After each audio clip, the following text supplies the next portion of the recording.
ಕುಂದಾನಗರಿ ಬೆಳಗಾವಿಯಲ್ಲಿ ಧಾರಾಕಾರ ಮಳೆ ಸುರಿತಾ ಇದೆ. ಬೃಹತ್ ಹುಣಸೆ ಮರ ಧರೆಗುರುಳಿದೆ. 4 ಮನೆಗಳಿಗೆ ಹಾನಿಯಾಗಿದೆ. ಕುಂದಾನಗರಿ ಬೆಳಗಾವಿಯಲ್ಲಿ ಧಾರಾಕಾರ ಮಳೆ ಸುರಿದಂತಹ ಪರಿಣಾಮ ಬೃಹತ್ ಹುಣಸೆ ಮರ ಹಾಗೂ 4 ಮನೆಗಳಿಗೆ ಹಾನಿಯಾಗಿದೆ. ಬೆಳಗಾವಿ ನಗರದ ಖಾಸಾ ಭಾಗದ ಉಪ್ಪಾರ ಗಲ್ಲಿಯಲ್ಲಿ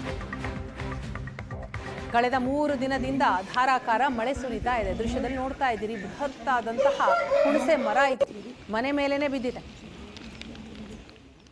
ಮನೆಯಲ್ಲಿದ್ದವರು ಅಪಾಯದಿಂದ ಪಾರಾಗಿದ್ದಾರಂತೆ. ಏಕನಾಥ್ ಬಂದ್ವಾಂಕರ್, ಪ್ರಶಾಂತ್ ಗೋರ್ಲೆ ಎಂಬುವವರ ಮನೆ ಹಾನಿಯಾಗಿದೆ. ಅದೃಷ್ಟವಶಾತ್ ಮನೆಯಲ್ಲಿದ್ದಂಥವರು ಪಾರಾಗಿದ್ದಾರೆ. ದೃಶ್ಯದಲ್ಲಿ ನೋಡ್ತಾ ಇದ್ದೀರಿ, ಬೃಹತ್ತಾದಂತಹ ಹುಣಸೆ ಮರ. ಬೆಳಗಾವಿಯಲ್ಲಿ ಕಳೆದ 3 ದಿನಗಳಿಂದಲೂ ಕೂಡ ಧಾರಾಕಾರ ಮಳೆ ಸುರಿತಾ ಇದೆ. ಜೋರು ಗಾಳಿ ಬೀಸಿದೆ. ಅದರ ಪರಿಣಾಮವಾಗಿ ಈ ಬೃಹತ್ ಹುಣಸೆ ಮರ ಧರಾಶಾಹಿಯಾಗಿದೆ. ಅದು ಕೂಡ ಮನೆಯ ಮೇಲೇನೆ ಬಿದ್ದಿರೋದು.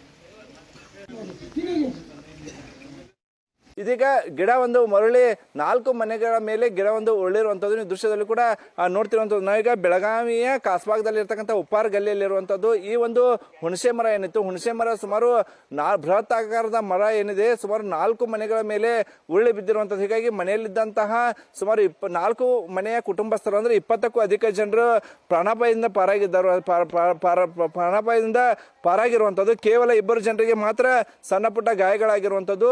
ಈ ಮನೆಗಳ ತೋರಿಸ್ತಾ ಇದ್ದೀವಿ ದೃಶ್ಯದಲ್ಲಿ. ಇವೆಲ್ಲರೂ ಕೂಡ ಕೂಲಿ ಕಾರ್ಮಿಕರಾಗಿ ಕೆಲಸ ಮಾಡಿಕೊಂಡು ತಮ್ಮ ಜೀವನವನ್ನು ನಡೆಸ್ತಾ ಇದ್ರು. ಏಕಾಏಕಿ ಕಳೆದ 3 ದಿನಗಳಿಂದ ಗಾಳಿ ಸಹಿತ ಭಾರಿ ಮಳೆ ಆಗ್ತಿರುವಂಥದ್ದು ಬೆಳಗಾವಿಯಲ್ಲಿ. ಹೀಗಾಗಿ ಈ ಒಂದು 4 ಮನೆಗಳ ಮೇಲೆ ಇದೀಗ ಹುಣಸೆ ಮರ, ಬೃಹತ್ ಆಕಾರದ ಹುಣಸೆ ಮರ ಬಿದ್ದ ಹಿನ್ನೆಲೆಯಲ್ಲಿ 4 ಕುಟುಂಬದ ಏನು ಜನರು ಒಳಗೆ ವಾಸವಾಗಿದ್ರು. ಆದರೆ ಅದೃಷ್ಟವಶಾತ್ ಯಾವುದೇ ಪ್ರಾಣಹಾನಿ ಆಗಿಲ್ಲ. ಆದರೆ 2 ಸಣ್ಣ ಪುಟ್ಟ ಗಾಯಗಳಾಗಿರುವಂಥ ಅವರೆಲ್ಲರೂ ಕೂಡ ಬೆಳಗಾವಿ ಬಿಮ್ಸ್ ಆಸ್ಪತ್ರೆಗೆ ಸಾಗಿಸುವ ಕೆಲಸವನ್ನು ಕೂಡ ಸ್ಥಳೀಯರು ಮಾಡಿರುವಂಥ. ಈಗಾಗಲೇ ಮಹಾನಗರ ಪಾಲಿಕೆ ಅಧಿಕಾರಿಗಳು ಹಾಗೂ ಅಗ್ನಿಶಾಮಕ ದಳದ ಸಿಬ್ಬಂದಿ ಬಂದು ಆ ಮರವನ್ನು ತೆರವು ಮಾಡುವ ಕಾರ್ಯಾಚರಣೆಗಳು ಕೂಡ ತೊಡಗಿರುವಂಥದ್ದು. ಏನು ಬೆಳಗ್ಗೆ ಸುಮಾರು 6 ಗಂಟೆ ಸುಮಾರಿಗೆ ಸಾಕಷ್ಟು ಪ್ರಮಾಣದಲ್ಲಿ ಬಿರುಗಾಳಿ ಸಹಿತ ಏನು ಮಳೆ ಆಯಿತು. ಮಳೆ ಆದಂಥ ಸಮಯದಲ್ಲಿ ಬೃಹತ್ ಆಕಾರದ ಮರ ಏನಿತ್ತು, ಹುಣಸೆ ಮರ ಬಿದ್ದಿರುವಂಥದ್ದು. ಹೀಗಾಗಿ ಮನೆಯಲ್ಲಿದ್ದಂತಹ ವಸ್ತುಗಳು ಕೂಡ ಈಗ ಎಲ್ಲವೂ ಕೂಡ ಹಾನಿಯಾಗಿರುವಂಥದ್ದು. ಏನು ದಿನನಿತ್ಯ ದುಡಿದೇ ಈ ಕುಟುಂಬಗಳೆಲ್ಲವೂ ಕೂಡ ಜೀವನವನ್ನು ಸಾಗಿಸ್ತಾ ಇದ್ರು. ಹೀಗಾಗಿ ಏನು ಅನಾಹುತ ಆಗಿದೆ, ಅನಾಹುತ ಅಂತ ಸಮಯದಲ್ಲಿ ಪ್ರಾಣ ಹಾನಿ ಆಗಿಲ್ಲ, ಬದಲಾಗಿ ಸಣ್ಣ ಪುಟ್ಟ ಗಾಯಗಳಾಗಿದ್ದಾವೆ. ಅದ್ರ ಜೊತೆಗೇನೆ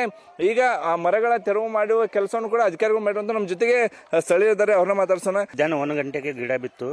ಅದ್ರ ಮೊದಲು ನಾವು ಮನೆ ನೀರು ಸೋರ್ತಾ ಇದ್ವಿ ಮನೆ ಒಳಗೆ. ಅದಕ್ಕೆ ನಾವು ಪ್ಲಾಸ್ಟಿಕ್ ಹಾಕೊಳಕ್ಕೆ ಮೇಲೆ ಹತ್ತಿದ್ದು ನಾವು ಇಬ್ಬರು ಗಂಡ ಹೆಂಡತಿ. ಅವಾಗ ಗಿಡ ಬಿತ್ತಿದ್ದು ಕರ್ಕರ್ ಆವಾಜ್ ಬಂತು. ಅವಾಗ ನೋಡಿದ್ದು ನಾವು. ಅವಾಗ ನಾನು ಹೆಂಡತಿ ತಕ್ಷಣ ಜಗ್ಗಿದ್ದು, ಅದಕ್ಕೆ ನಮ್ಮ ಪ್ರಾಣ ಉಳಿಸಿದ್ವಿ. ಇಲ್ಲಾಂದ್ರೆ ನಮ್ಮ ಪ್ರಾಣ ಹೋಗ್ತಿತ್ತು.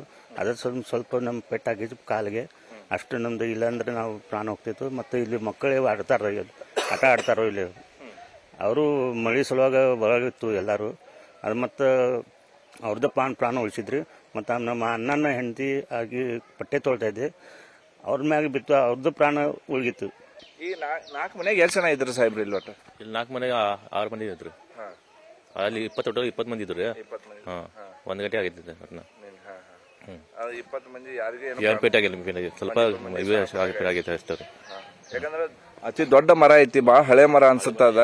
ಬಿದ್ದಿದ್ರೆ ಪ್ರಾಣ ಹಾನಿ ಆಗೋ ಎಲ್ಲ ಅದೃಷ್ಟವಶಾತ್ ಎಲ್ಲರೂ ಪಾರಾಗ್ಯಾರ. 2 ವರ್ಷದ ಗಿಡ ಆಯ್ತು.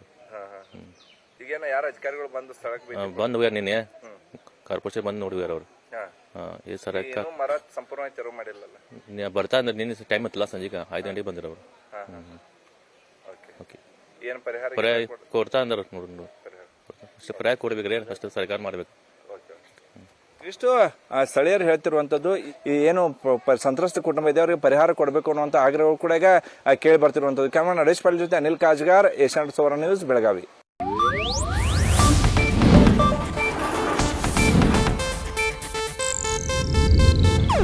ಇದು ಏಷ್ಯಾನೆಟ್ ನ್ಯೂಸ್ ನೆಟ್ವರ್ಕ್ ಪ್ರಸ್ತುತಿ.